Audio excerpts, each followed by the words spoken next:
welcome back to my channel. How y'all doing? It's your girl Erica. So today, Miss Girl, we are here because y'all need y'all little quick hairdo or whatever. Y'all trying to get this side part bob accomplished. So I'm here to help y'all out.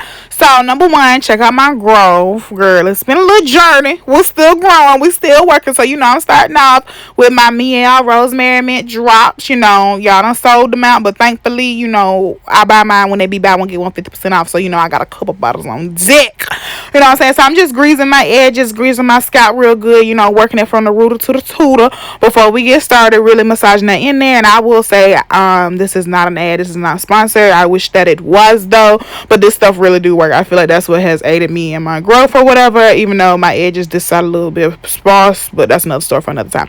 So what I'm doing here is I am sectioning out the part for my leave out. So I do a rough estimate of how I want my part to look. So this is about what my part will be. So now I know, like, okay, I just need to leave out about 1 inch of space on both sides of this part. Okay, so I also leave out all of my edges, that way I can do cute little shrimp doomps, on the side. And I can also like push my bob back, tuck it behind my ear, make sure it's cute. And I'm like, dang girl, you almost got a bob with your real hair. I had to check myself before I wrecked myself. I was like, what? You got a little damage, but what, girl? You done grew like that. So like I said, here I am just taking about 1 inch on both sides of that part. Like I said, the part that you do here doesn't have to be perfect. You just want an estimate of just so you can see how much to leave out, about how much hair to leave out on both sides. I like to do about 1 inch on both sides of the part. But you can also just take your comb and lay it like right in the part section. I didn't do it on here just because I know what I'm doing. But if you take your part and just lay some of that hair on top of it, just take that comb, and if you can see the comb through the hair, you ain't got enough leave out. That's the easiest way to tell you. So just lay your comb right beside that part with a little piece of hair on top of it. If you can see the comb, you ain't got enough leave out, because that means you can see the track, because the track that you're going to be gluing down is approximately the same size as a rat tail comb. So that's just about how I measure that out. And I just take me a little rubber band or whatever. Sometimes I take a clip, whatever I have handy, and I just go ahead and I lock that down to the side.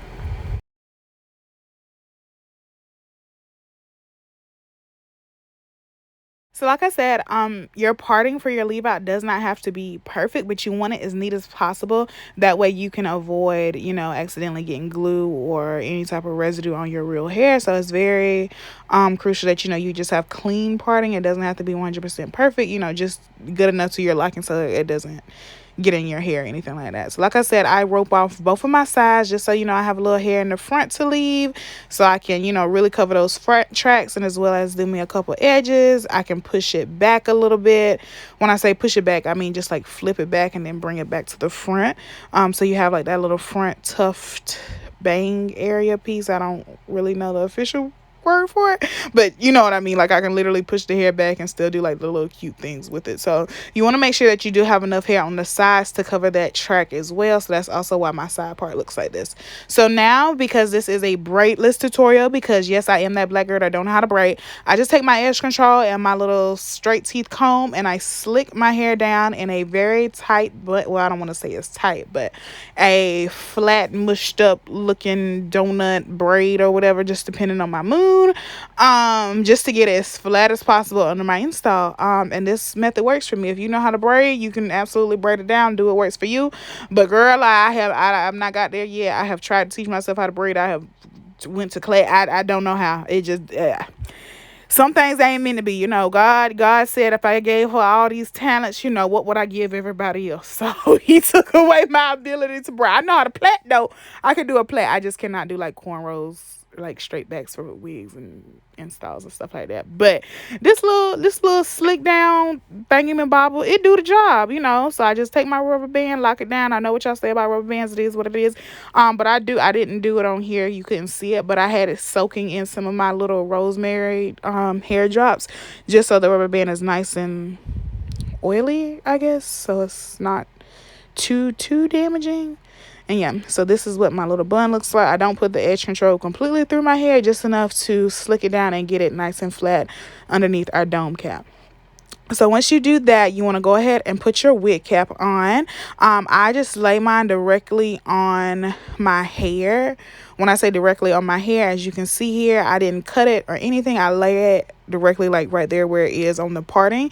That way you can save yourself some time. You don't have to worry about cutting the cap all the way around like you would like a normal wig install. I just lay it directly on the line where I want it to be. And here I am just making sure that my edges are gonna cover, making sure, you know, I got enough trying to do what it do. So I like to first take a layer of Got To Be spray around the edges and around the perimeter to make sure that the cap is adhered to my head. You really want to ensure that it is stuck to your head, that way it do not move. Okay, you do not want your quick weave slipping and sliding to the back of your head, and now you got 8 more inches of space around your forehead that you didn't ask for because you did not take the time to secure your cap. I will say this is the longest, in my opinion, this is the longest and most tedious part of doing a quick weave, making sure that that cap is fully secured, but it's the best. You want to ensure that you Got To Be spray, your diamond bond, which I'm going to show y'all here in a second. You want to make sure all these things are completely dry. If need be, pull out your handy dandy blow dryer, blow dry that bad boy. Me on the other hand, I had a lot going on here. I was washing clothes, I was on the phone, I watched TV, so I really just let my air dry and I was just playing around. But if I'm in a rush, I'm definitely going to pull out my blow dryer and make sure that it is super secure. But I'm lying to y'all, I actually did went in and I blow dried it at the very end here after I applied my diamond bond, just to make sure that it was nice and adhered to my head. I forgot to mention as well, I just like to take a color pencil. This was just an old lip liner that I had laying around. You can use an eyeliner or white Sharpie, whatever you have. And I like to outline my leave out. That way I can just go ahead and easily see where I'm applying my diamond bond, seeing where I'm applying my Got To Be spray. And I just trace that leave out section just to make sure that none of that gets in that leave out, because girl, let me tell you, if you do, you're gonna have to wash it out, and that is gonna be a pain trying to literally wash that out on a brand new install. Like it's not fun. So take my advice. If you can see through the black cap, be my guest. If you prefer to use a nude cap, be my guest. I will say with the nude caps, you can see your hair underneath so much better, but in my opinion, a black cap just looks better. It's more aesthetically sound. I don't know, but I just like to outline my part just so I can see my leave out and see where I'm applying my holding products.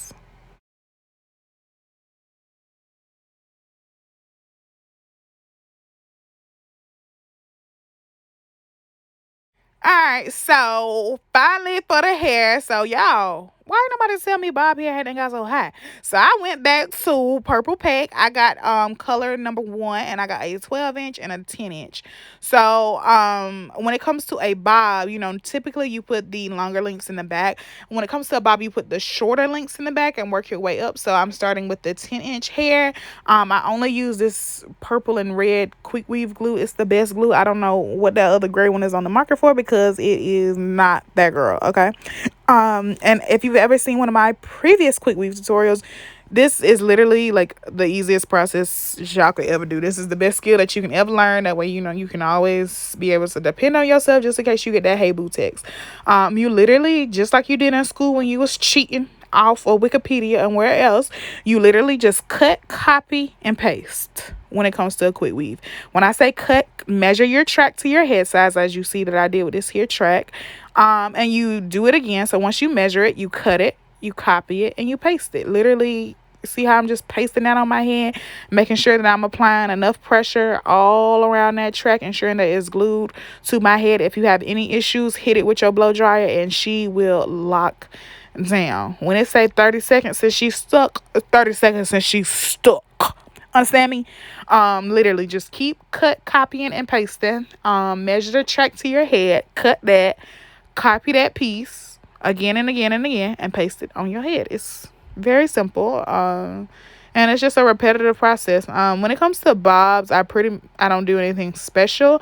I just take it from ear to ear, side to side, until we get up to the top. And here it is at the top of my head. Once you get closer to that side being shorter, obviously you're going to be applying more hair to the other side, but I literally just run it all the way to the top until my right, your guys' left looking at this video, cannot fit any more hair. Then I'm just applying the tracks to my left, your right on the screen, to that side of my head.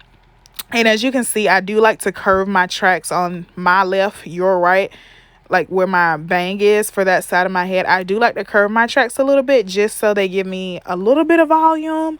Because I personally don't like no super sleek bob. I like a little bit of hair in my face. But if you do not want any hair in your face for your bob, do not curve your tracks on the side of your head. Just keep bringing them directly straight down. You don't need to curve them in the front.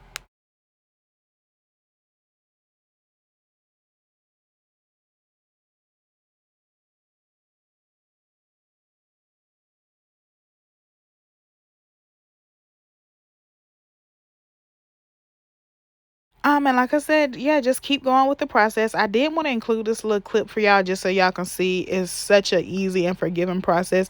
If you mess up a little bit, I don't know how I did it, to be honest with you. I was probably trying to talk on the phone too fast, being grown. But for some reason I had so much extra hair left over that I just could not fit on this side of my head. Even with me curving the track, I was like, oh my God, I don't know how I left this much track. But all I did was literally cut right here on that little piece of track that you still see hanging, that doesn't have any place to go. And I just take that tiny little piece of hair, if I can get it loose, and I'm just sticking it on the other side of my head because it's like a puzzle. You just fill in all of the little gaps, and I press her into place because who finna throw away some hair? I just don't believe in doing it. I feel like that's a curse. I feel like it's bad luck.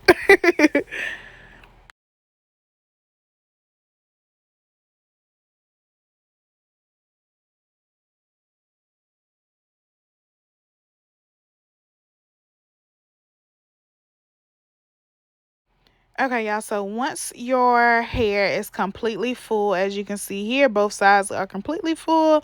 I did put more hair on my left, your right, that side of my head, obviously, because the part is a deep side part, so of course I'm gonna have to add more tracks there. I like to go on top of everything with one final piece. It goes directly on top of those lines that you made. That way there's no gaps, there's no space, there's no buckling, there's no lumpty dumpty frogs out on the log type of area on there.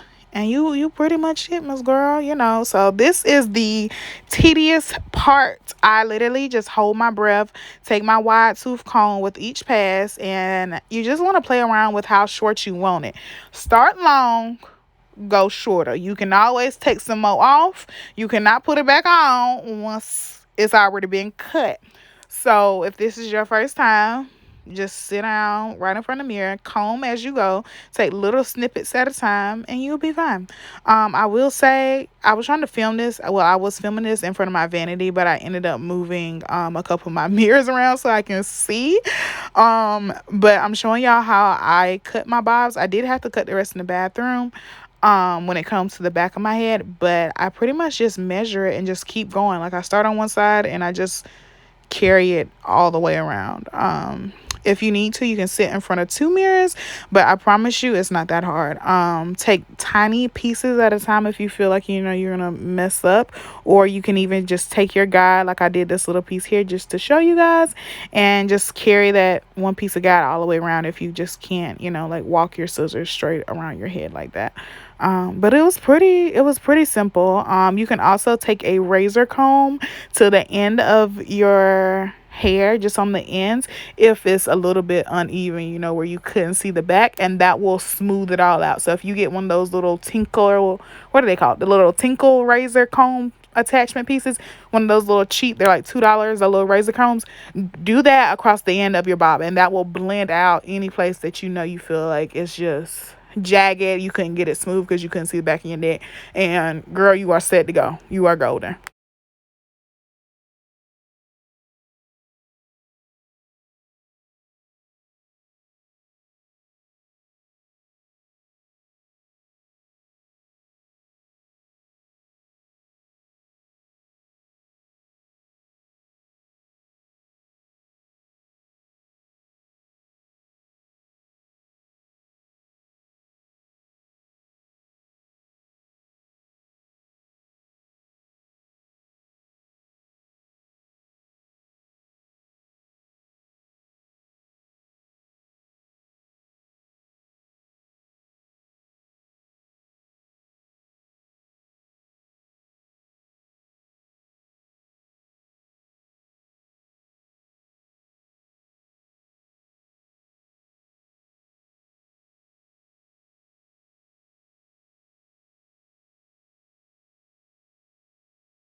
All right, so boom, once you done put a crick in your neck from trying to cut your bob yourself, make sure that hoe ain't stiff. Make sure she ain't stiff. As you can see, she moving plenty body, yada, yada, yada, yada.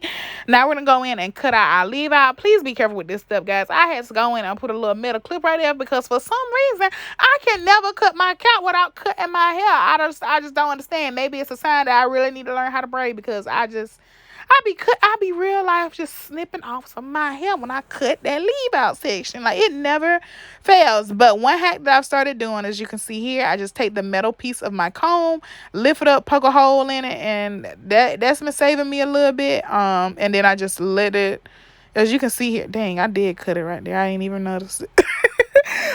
Yeah, I just run the cap all the way backwards once I get a little snip in there. And now you just want to take your favorite flat iron and your favorite oil or whatever you use to, like silk out your hair. I prefer to use my EP flat iron and my bio silk just to go ahead and press out that hair and get her blended and fried, dyed, and laid to the side. I'm not gonna slick my edges down for this video because honestly, guys, it was like 3 a.m. when I did this, so I was going to sleep, but I was gonna go ahead on and press it out. But that's what it looked like.